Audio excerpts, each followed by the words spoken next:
On Tech News Today, Microsoft sues the FBI over a gag order and wins. Plus, Google's working on a tablet that can map indoor spaces instantly. And Apple's uncrackable activation lock kill switch feature has been cracked. It's not that hard to do either. All that and more coming up right now. This is Twit. Bandwidth for Tech News Today is provided by CacheFly at CACHEFLY.com.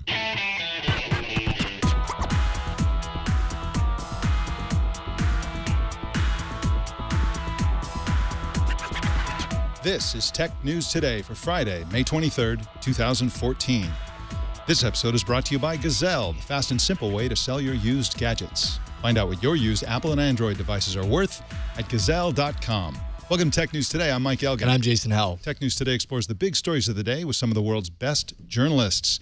Our guest co-anchor today and next week is Natalie Morris, a contributor to NBC and co-founder of ReadQuick, a speed reading app for iOS. Yes. All of that is true. Yes. So, Present and accounted for, sir. Oh, right. Well, Jason wants to know where your Android version is of ReadQuick. I want to know that, too. It's with our developer. Uh-huh. We'll, as far as I know. We'll see what we can do with throwing you a wealth of developers, a pile of developers from which you can pick one and make a version. TBD. All right. It's coming. Can't wait, Natalie. When it comes out, you got to tell us first. We want to break the story All right right. here on Tech News Today. All right. Well, but we were, one of the first to the speed reading market for Yeah. mobile devices. Just so you know, Sprint, we were way before them. All right. Well, for the record, so Yeah. you heard it here first, folks. Well, let's get into the news. The FBI issued a gag order on Microsoft last year, telling the company to keep an FBI request for information about a customer a big secret. So Microsoft took them to court and won. Danny Audrin writes about cybersecurity and hacking for the Wall Street Journal. He's here to tell us all about it. Welcome, Danny. Hey, thanks for having me. So can you take us through the sequence of events that led to this ruling? It all started with an FBI request for information.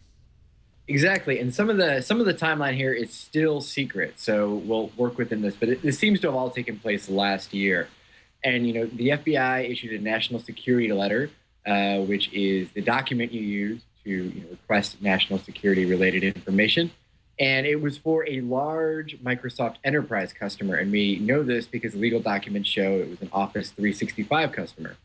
So Microsoft pushed back and said, look, go straight to this company and say you want data on one of their employees. Don't have us sort of doing an end around one of our enterprise customers, and sort of for understandable reasons. If large companies think Microsoft is handing over their cloud data without telling them straight to the FBI, that's going to cause enterprise clients to think twice about cloud storage, understandably. So Microsoft fought this and, fought the idea that they couldn't tell the customer this. And this all happened right around the same time Edward Snowden started leaking, which just sort of makes this all the more interesting. And then fast forward to yesterday, this comes out. And yes, in a sense, Microsoft did win. The FBI didn't force them to hand over the data. But if you read through the legal documents, the government got what it wanted anyway. It just went to, unnamed company A and got it from them.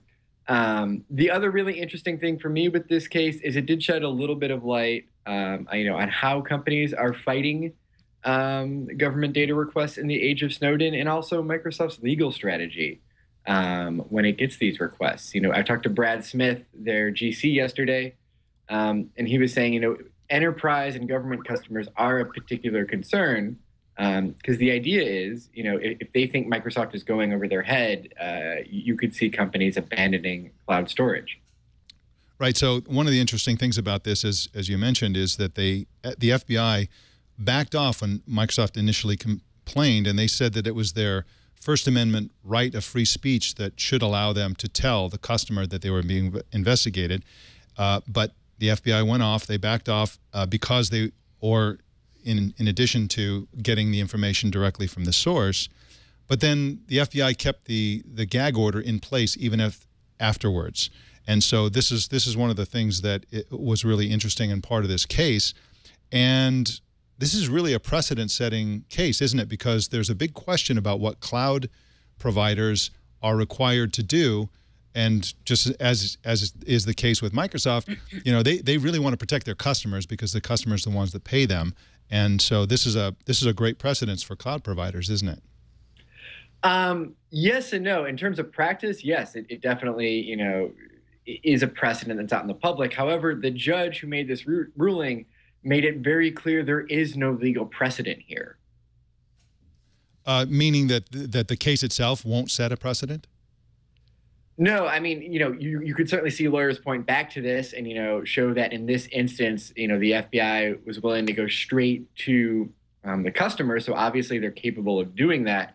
But at least from the documents released yesterday, there is no indication that the judge turned around and told the FBI, you can't get this from Microsoft. You have to, go get this directly from the customer. By all means, this looks like it was some sort of voluntary agreement. This may be a question for This Week in Law. Maybe they can bring this up there, because how can you just say, I'm going to make this okay this time, but there is no precedent, so no one else from here on out use this? Exactly. And, you'll certainly, I would assume cloud providers will bring this case up going forward now that it is public. But at the same time, lawyers can't point to a specific legal document from a judge saying, in the case of cloud providers, you have to go to the client itself. It's perfectly foreseeable where the FBI in a future case would be more adamant that Microsoft would have to hand this over, and it could be a more protracted legal battle. So how do we establish these rules for what law enforcement can and can't do?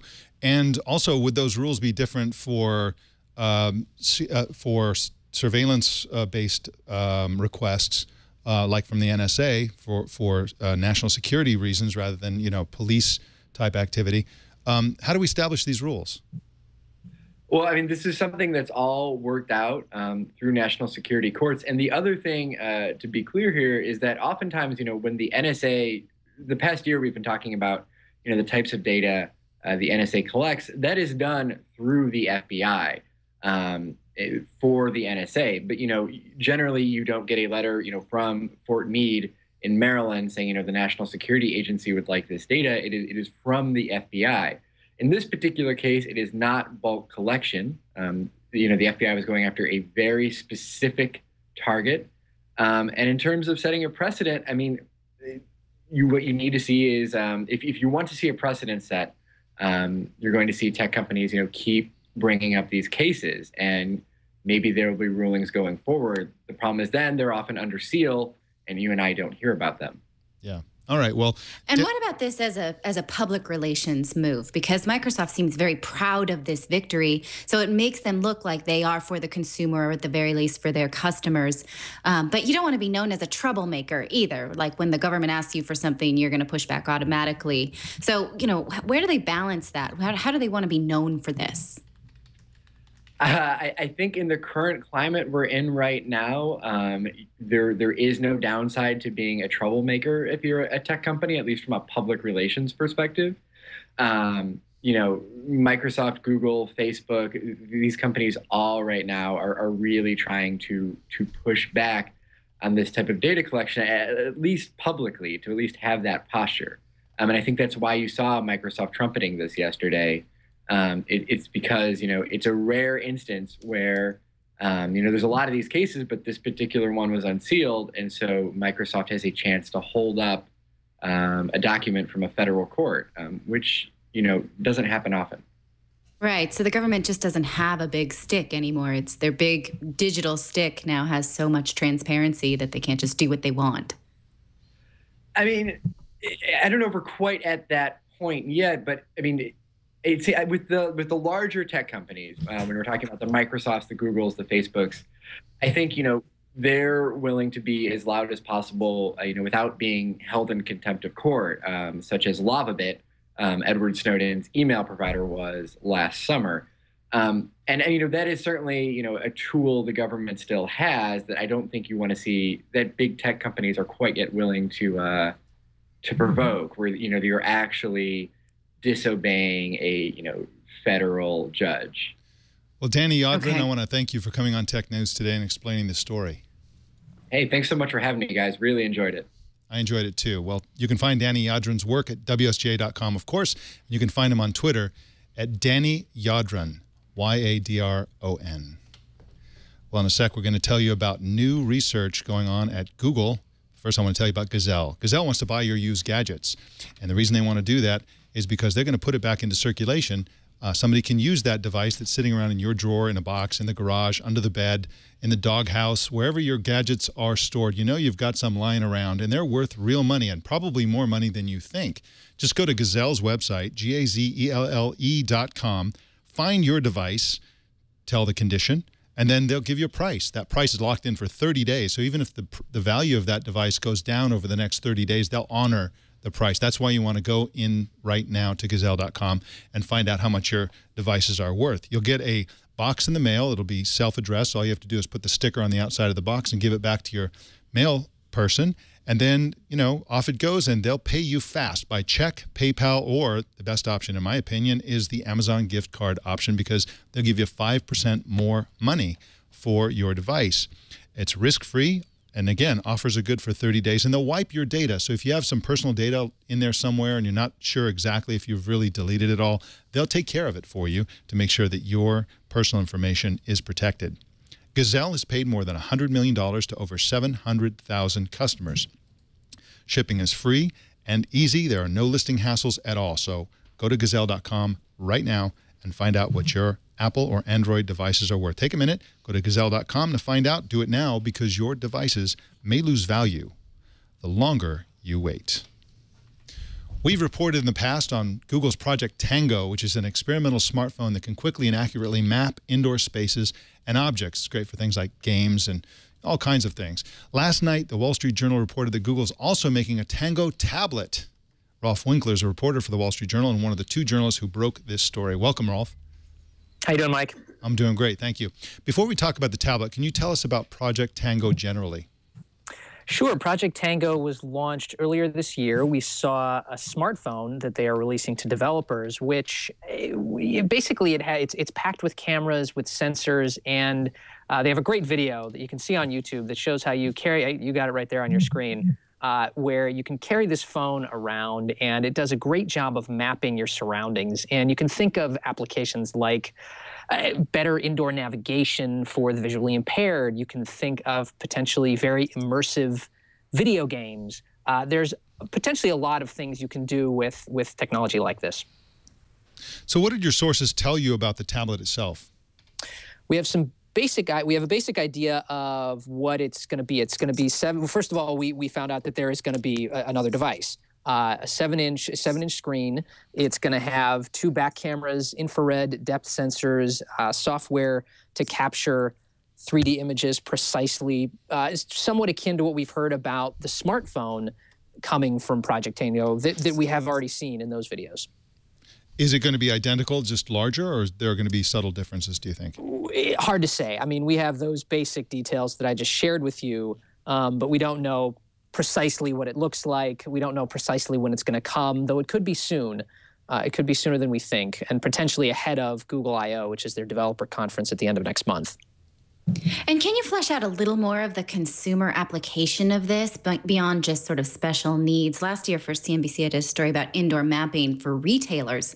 And there's a lot of money to be made if someone gets that right. But it's really kludgy right now. Different shopping centers have their own devices. And so is there a retail component of this, or what are the other consumer applications? Natalie, you ask the key question, which sort of gets to the distribution of this device, which is, what are those applications going to be? We don't really know. This is really new technology, and that's why Google is only making 4,000 of them, which they're going to give to developers, like with the original Project Tango smartphone, also that is being released in limited quantities to developers.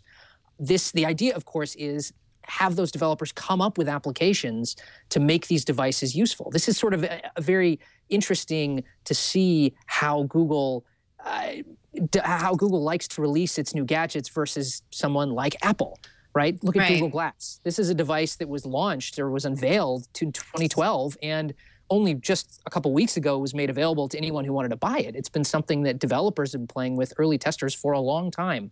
Google likes to dog food these things. That's the verb for it. They like to dog food it in public, let people figure it out, and that has pluses and minuses. And one of the big pluses is you get a company like Quest Visual that Google just bought, which came up with this really ingenious app that for Google Glass, where if you look at a sign in a different language, it can translate it automatically for you, augmented reality, right on your screen. It's brilliant. And it's the kind of thing that, you put Google Glass out there, people come up with interesting ideas for it, and maybe a device that would seem very weird and unnatural can start to have applications that make them useful. I think you're going to get something. Wow, I'm very impressed with your guys. You found that fast. Look at that. That's word lens right there. That's what you're seeing it on a smartphone, but imagine that on Google Glass. Google just bought this company that does something just like this. Anyway, imagine that for something like Project Tango. There's going to be applications that we really can't think of right now because, that's why I'm a journalist. I'm not a developer.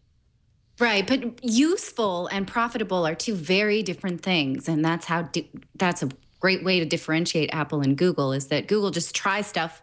Maybe it'll be profitable. Apple won't do anything until it thinks it's profitable. So, but I've seen some kind of fun applications of this kind of indoor mapping technology. For instance, there's a grocery store, I forget the name of the chain, that has indoor maps that you can download on your smartphone. And then when you say, okay, where are the macaroni, it'll tell you which aisle. And then when you get there, give you a coupon. And, that actually is a way to become profitable with this kind of stuff. But to just hold your smartphone up so that you know which sign says the men's room so you don't walk into the wrong bathroom, how are you going to make money on that? Right. Well, that's a good thought too, Natalie, because if something like that were to happen, let's think forward a little bit and imagine that grocery stores decide, you know what, I'm going to upload my inventory information, where items are sitting on my shelves, and we're going to create an application that provides all that information. That's data, right? That could lead to purchases. And the more of that, I don't, sort of thinking out loud right here with you, I don't know how Google would necessarily get that information into its servers, but it would maybe provide a lot of this as a service. In the same way they do with maps. And if it got that data, that is incredibly valuable and very profitable in the long run. Yeah, definitely. Well, Rolf Winkler, I want to thank you for coming on Tech News Today and telling us about the Tango tablet.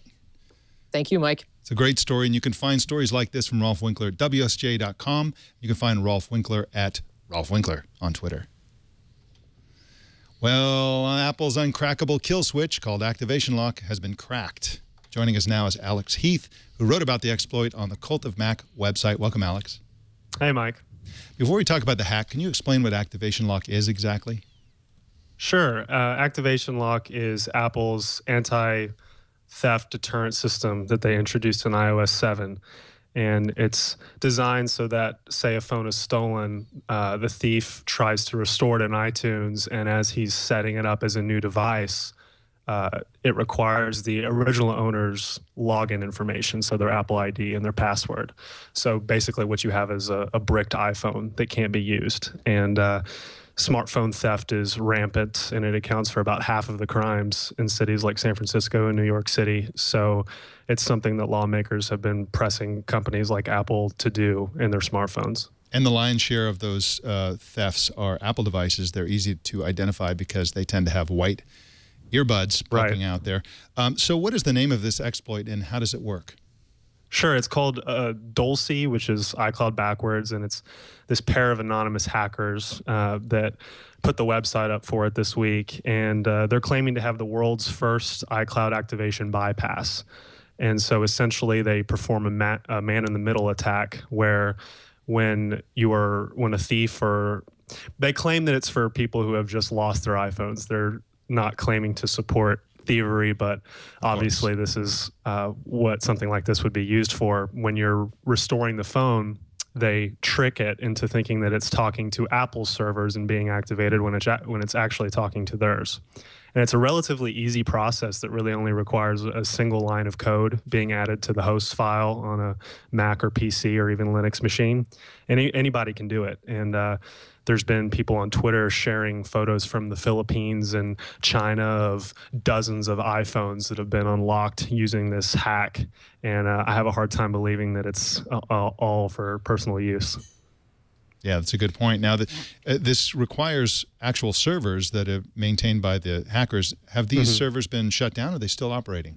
No, they're still operational. And as of a couple days ago, they had seen over 30,000 unlocks through them in just one day. And I've tried to contact Apple about this, and they're not issuing any comments on it yet. But the hackers have told me that they've been in communication with Apple, but I don't think anything's come of that yet. Now, you mentioned this SIM card problem at the end. It says that once you use this exploit, the SIM card won't be recognized. So you could never use it as a phone again. Essentially, it becomes an iPod Touch, right? Right. And that's actually something that they're saying they have a workaround for and they're going to introduce soon. But yeah, that issue is because they can trick iOS into thinking that's activated, but they haven't been able to trick the baseband, which is the part of the phone that communicates with the carrier, into thinking that it's active. And they're claiming that they actually have a fix for this. But for iPads or iPod Touches that are stolen or misplaced, it would work like normal. But with the phone, yes, you still have that SIM blocking issue. Now, Alex Heath, do they kind of have a point? Is activation lock a problem? I mean, for example, you can imagine a scenario where somebody has an old device, they don't remember what their password is or something like that, and they could end up with being locked out of their own device. Is this a legitimate problem that requires some solution other than an exploit? But is this something that Apple should deal with better?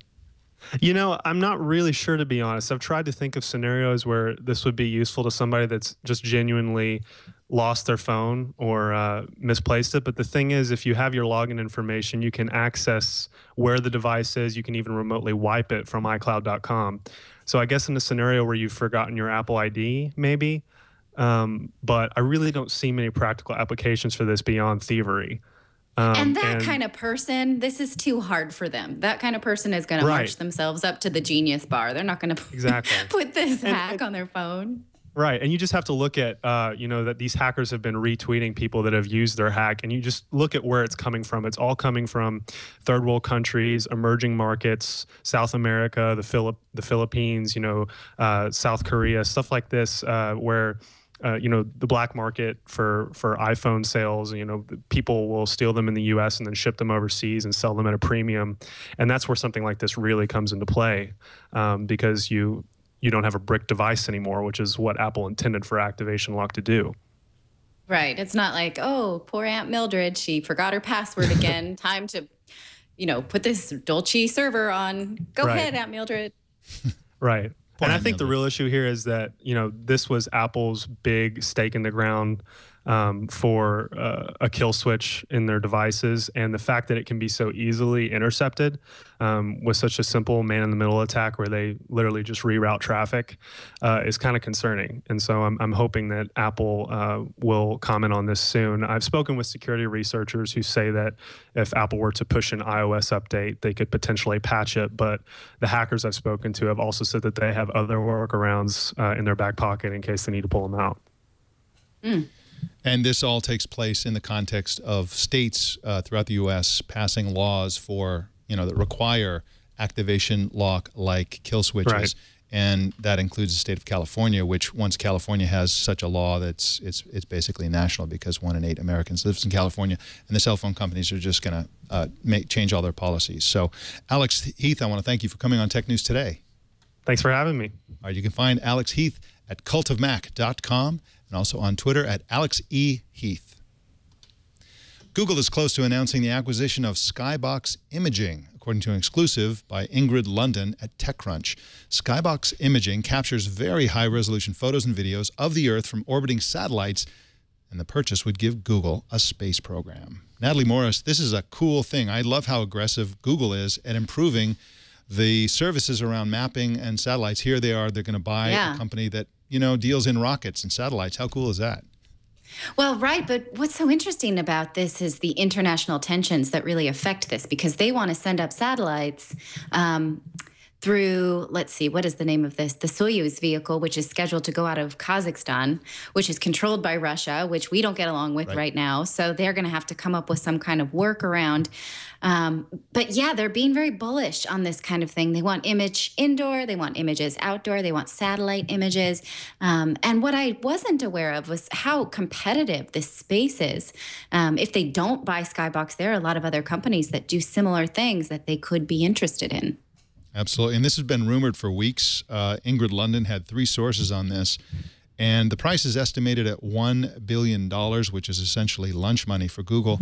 And, you know, this will be useful for Google Maps and Google Earth, but also Google has a business division called Earth Enterprise, which enables companies to store their own, you know, terabytes of data with satellite imagery, terrain, vector data, and other sorts of things. So there are lots of places where Google could use this.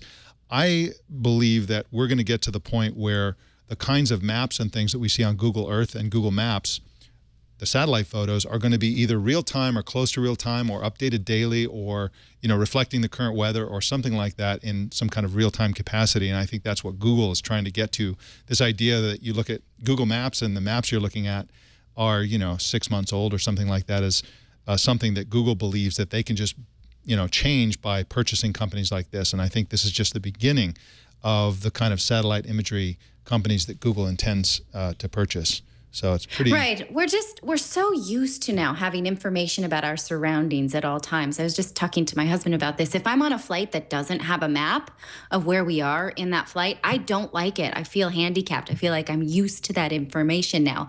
And the Malaysian Airlines flight that went down is a perfect example of how used to we are of having information and streaming video of all around us. So this one company that's talked about in the TechCrunch post called Earthcast, it's spelled with a U, U-R-T-H-E cast, is trying to create streaming video from satellite imagery of the entire Earth, which is so amazing to think about. Where do you put that data, and do you save it, and on what servers? But clearly, you know, there's a use for that. I would like to see that kind of thing. Absolutely.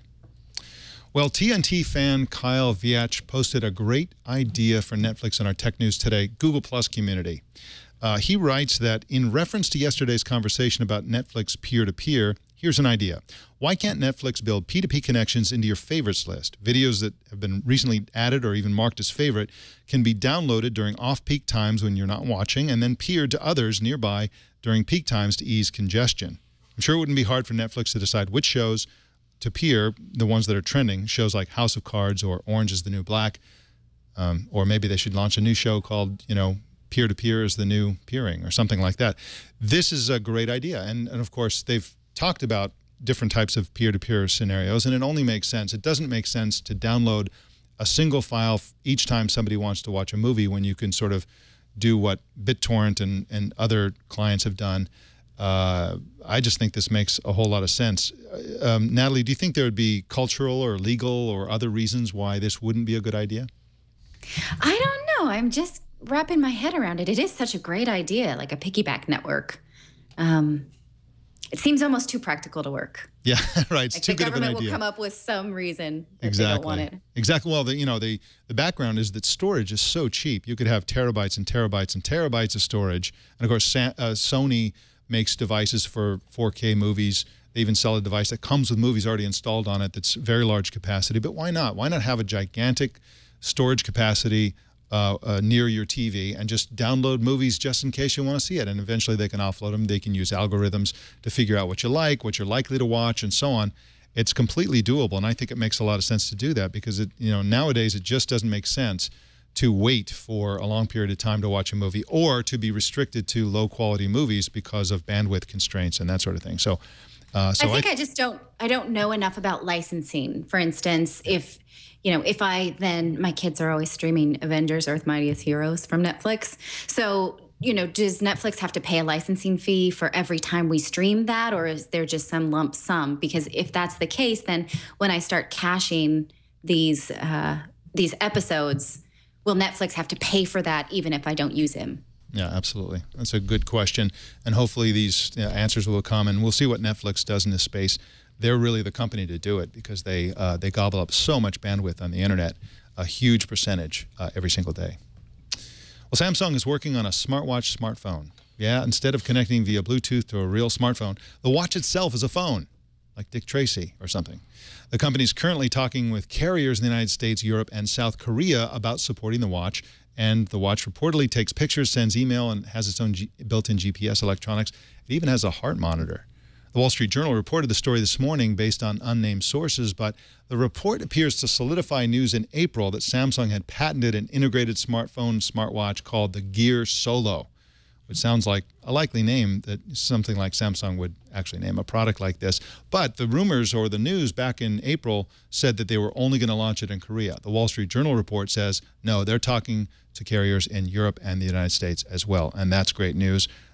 Korea really shouldn't be greedy and selfish with its technology. Share it with all of us. We love it.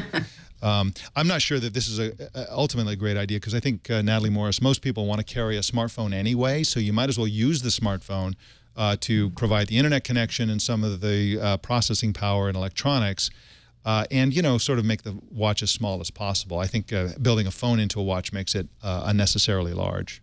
I just don't know how you're going to do that. It seems so ridiculous. Yeah, I don't. Go ahead. From a battery perspective, how do you do that and live up to the expectations of the consumer, right?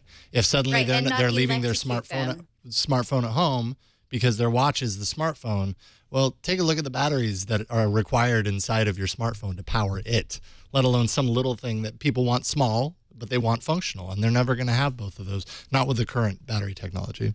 Maybe it comes with a backpack that has a Tesla battery on it. Yeah, exactly. Like that. If you're wearing a backpack to power your watch, then there's something wrong. Yeah. Samsung, sorry. Or maybe it's powered by the pedometer that's already inside it. So you have to walk in circles to get it. Hang on. I got to keep walking while I'm talking to you. And how many times, a lot of times I'll check something on my phone and I'm like, I just don't feel like using this tiny keyboard. I'll respond to this later. Like, can you imagine me pecking something out on my, I mean, I guess it'll use voice activation.